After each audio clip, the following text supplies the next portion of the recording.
SCA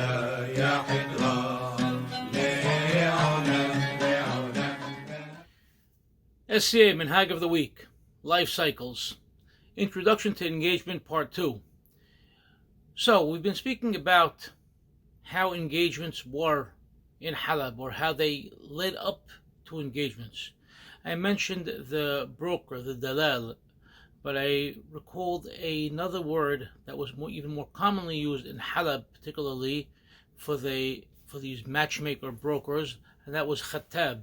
And there was generally always a male and a female. Sometimes they worked as a team, sometimes it was husband and wife, to be go-betweens, the male dealing with situations for the groom and the female for the potential bride.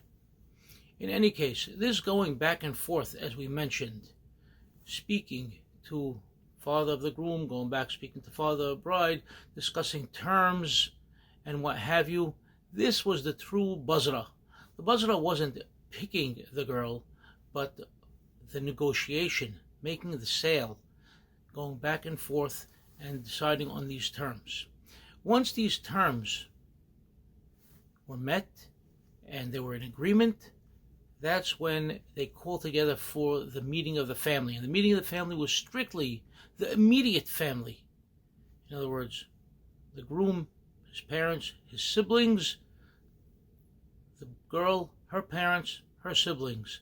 They met together with the Hacham present, and the Hacham is the one that would finalize these terms. He would sit with them, gentlemen, have you come to terms? We're going to write a contract. Instead of the ketubah, or not instead, but in addition to the ketubah that we know today, that is prior to the wedding ceremony, there was a contract for the engagement where the terms of the engagement were listed, who would be bringing what into the marriage, what would be expected from each side, and the Hacham would ask the father of the groom and the father of the bride, and in certain cases they would tell the Hacham, there's really nothing to discuss. Each person according to his honor. We know each other well enough. We're men of well standing in the community. Our word is our word, and we're going to each do the utmost for this new couple. And so in some cases, those were the terms. But in most cases, details were listed, who's going to bring what into the new home, how much is going to go back and forth, what kind of dowry, if the dowry is going to be going from the guy to the girl or from the girl to the guy, depending on who was more desirable, how much money they really had coming their way, if you will, for lack of better terms. And this whole discussion and creating of this contract was called the inyan, what we would call today kinyan, or in more modern Hebrew would be called tinaim. And in addition to that, the Hacham would ask the gentleman, what about the jihaz? The jihaz was a trousseau. Have you decided upon the trousseau? Who's doing what? What is it going to be? What is it going to include? And at times that would be included in this contract as well. And this was the introduction to the engagement. At that point, once that was done, they were considered engaged, and then they could start going out.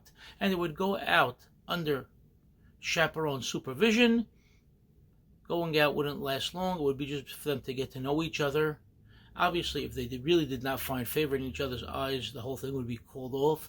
In most cases, though, they knew their parents had their best interests at heart, and most of the time they got along well, and as we know, they had wonderful families.